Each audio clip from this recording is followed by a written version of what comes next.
Truck's mostly back together. Yeah, she's up there naked. So we're back out in the shop doing one of my least favorite things outside of wiring to do to a vehicle. So got the heater running.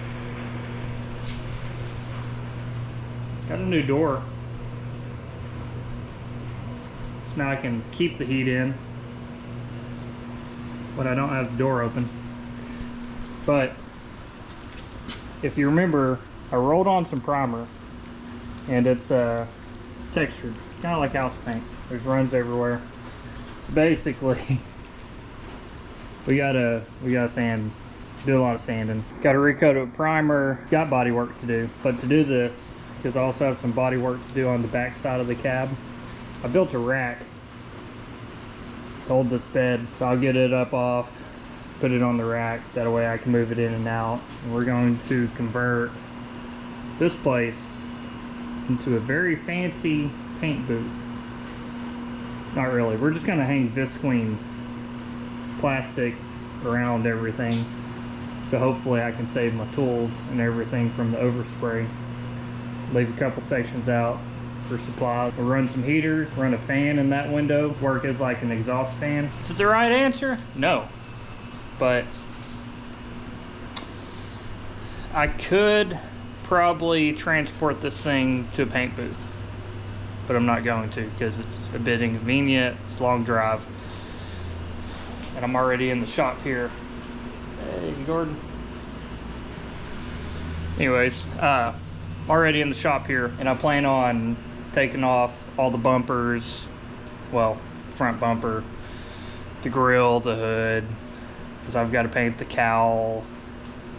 I mean, it's a complete color change and primer, so it's going to be easier for me to do it that way. At least I think. I don't know. We'll see how it goes though. The sketchy way to do it. Here's the rack I was talking about. So I'm just gonna slide it up under there. It's got off-road casters, so I can move it out into the gravel while I do the cab. So should work. We'll see. Here's my little bed dolly I was talking about. I definitely need to put some more support braces on it. But my whole goal with this is I made it the same width as the frame. I really want to be able to sit it on here, bolt it in to where it's secure, and then work on the beds. So I didn't want to start adding a lot of bracing and start having stuff that's in my way. I'm not too good at seeing things before I build it, so it just helps if I can do things like this where it's good enough to support the weight. Now I can add my bracing to where I'm not in my way on either side, and I can get to the portions of the bed that I want to get to. So first for me, these little casters, I mean, Harbor Freight coming in for the win. But I got swivels on the front, fixed on the back with some all-terrain grip. Look at them meaty boys. And then if my calculations are correct, I should have a slight tilt from front to back, where whenever I clean everything out, scuff it up, sand it, wire wheel it, whatever I'm doing, and get in here with pressure washer and have the water run out of it where it doesn't take as long to dry. So I don't know, it holds, it rolls. That's the biggest thing for me, is being able to move it around while I work on various things. So yeah, good stuff. The rear end, it's been recoated. I mean, I had already replaced all the bearings and everything. Yukon Dura Grip, 342 gears, all new bearings, all new brakes. Back here, that little hole right there, that's where I've drilled where I can get a screwdriver in there. So just these rear brakes, it's a whole lot easier. Better looking at the exhaust too. That's how it runs. I'm probably going to add another set of hangers back here right at that bend. They're pretty close to being equal. Not quite, pretty close. Good enough for me, especially since it's on opposite sides of the vehicle and they're kind of hidden. Need to loosen this one, lower it down just a little bit. It hasn't hit yet, but I don't want to risk it.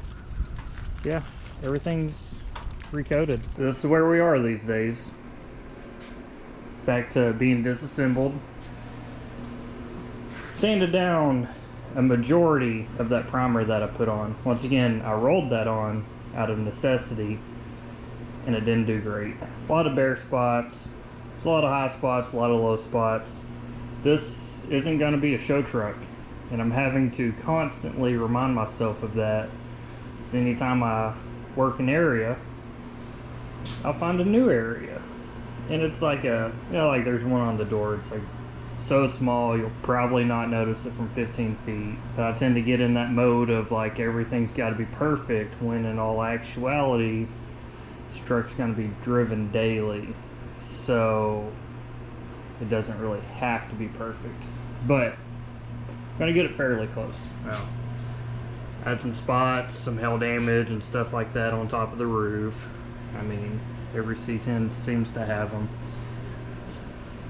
Got some door stuff. Had to do some work on the back of the cab, because everybody loads their four-wheelers in with no brakes and then smash the back of their cab. So I had to pull that out, spot welder and a slide hammer, got it pretty close and smoothed it out. That's probably the one that took the most amount of time, because I mean, pretty big area, and it's metal. It's just really thin, so. But anyways, that's done. Everywhere that, like, cap corners, of course, I had to fill that in. So yeah, we got quite a few deep scratches. So basically what we're gonna do is put another coat of epoxy on it. I'm not a professional at this. Like, I am in no way trained to do any of these things that I do with vehicles. It's just things that I've done in the past. And then, you know, I've got YouTube and the internet. Ooh, creepy light. Truck's in here. I'm gonna get started on the cab, which still got some dings and dents. I'm living with them. I'm just trying to make it look a little bit better. Not perfect. Top of the cab, it's there. So we gotta spray this in gray primer, block sand it, find all of our imperfections, and then ignore them, put the top coat on it. We just gotta make sure everything's great. Get started on that tomorrow. However,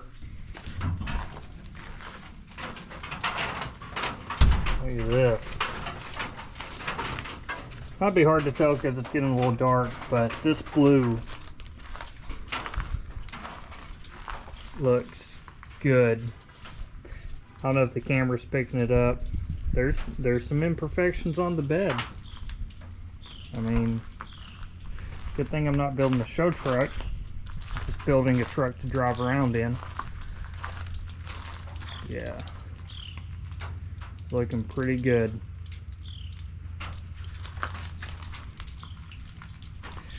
So we left this in the heated shop and let it cure for over a day. So now it's out here getting half-ass rained on, which is really good for it. It's what you want to do with brand new paint jobs. I will say the hood is much better than it was. It looked like someone just walked around it with a ball peen hammer. So I got a skim coat pretty much, and we smoothed all that out. The bed, it could have used one, but it didn't get it. So I'm running out of time, and it is what it is at this point. I mean,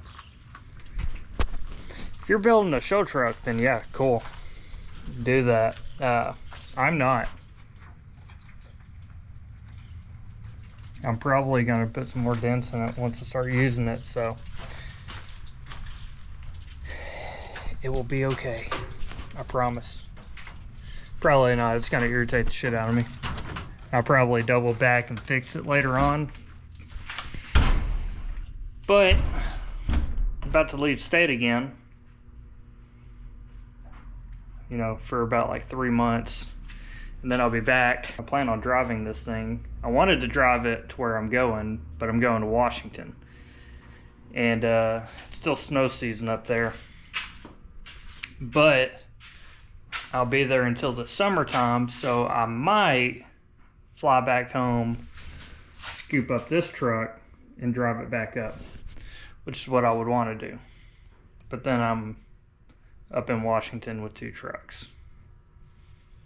Might have to fly someone up to drive one of them down when I'm done up there. But yeah, that's a subject for later on. Probably won't be making any content for 3 months. Not like I'm super consistent anyways. There's a good chance my glove box is gonna match my interior here soon. I've got to say it. I'm not a professional. I mean, it's debatable on if I even know what I'm doing, which I don't. But if you are married or dating someone that does paint and body, hug them, tell them they are appreciated and their work is valued, because this work sucks. It's fun. Oh, let me kick that door open to see the finished product. That's cool. But everything in between just, it's not fun. I mean, it's dusty. I have made so many mistakes. I've learned a lot, which is cool. But yeah, I've learned a lot. And now I understand why paint jobs are $7,000 to $10,000 for nice ones. I understand that now. So I've spent so much time on this, and it still only looks, it looks okay. Which, I mean, is good enough for me. I'll get you out in the sunlight tomorrow when I get the truck together, and we'll look at the bed. I left some dents in it. Sue me. I mean, if you want to buy this and fix the dents yourself, just hit me. This truck is gonna look sick. Tomorrow, get to put it together. Jared's coming over. We're gonna put the bed, the hood on. I've got to get some of his stuff out of the shop, move it up to his house. Man, couldn't be more excited. Originally, I was kind of flip this truck and sell it, try to make some money, and then this happened. Mostly back together. I got all of the exterior minus the taillights done last night. It's doing good. I lost my little plastic pieces, whatever they are, that hold this side of the bezel in. So I gotta find that. Eventually, I'm gonna repaint this grill. It's not bad, but it's not perfect, which neither is the rest of the truck. So I might end up just leaving it. I don't know, we'll see, but most likely I'm gonna get another few coats of black on it. I kind of want, I'm not sure if I want like a flat black look or a gloss. I put the trim on it. I was trying to decide if I wanted to keep the chrome or go ahead and paint that black also, and I think I'm gonna leave the chrome because, and I might regret this later on, but I'm leaving the door handles as chrome. My my keyhole, key cover, whatever it's called, it's gonna be chrome.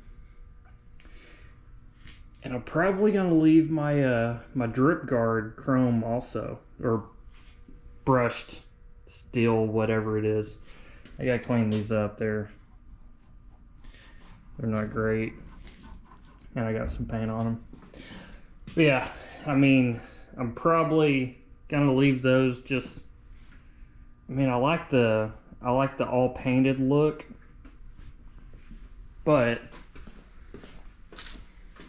I feel like that chrome on there just kind of gives it a little extra. Plus, I mean, kind of keeps up with the style. These turns, or what are those, running lights? Turn signals. Kind of keeps up with that style. And then hopefully before I leave again, I can get these windows tinted. I'm trying to sort that out now. But I've just got to put my interior in it, and then I'm gonna coat this bed. I feel like with a lot of my videos, I just put a lot in one video. I don't really go step by step on anything, which I don't know, maybe a good thing, maybe a bad thing.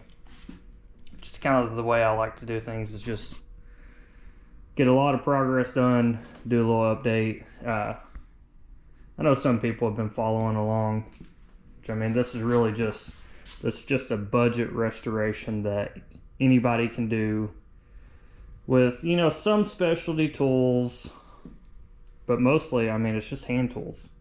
Hand tools, a lot of time, dedication, and I mean, I'm obviously biased, but the truck looks pretty good.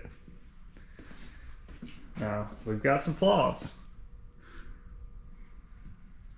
which I don't think the camera is going to pick it up very well, but I've got some trash in the paint, like you can see a little bit there. I could probably color sand it, and this acrylic Ura thing that I put on, you can top coat it with clear coat, which may be something we do in the future. So yeah, we're gonna keep on moving. Interior, it's just in shambles. You know, it is what it is. But I'm gonna put this camera down and actually get some work done, and I'll be back with you later.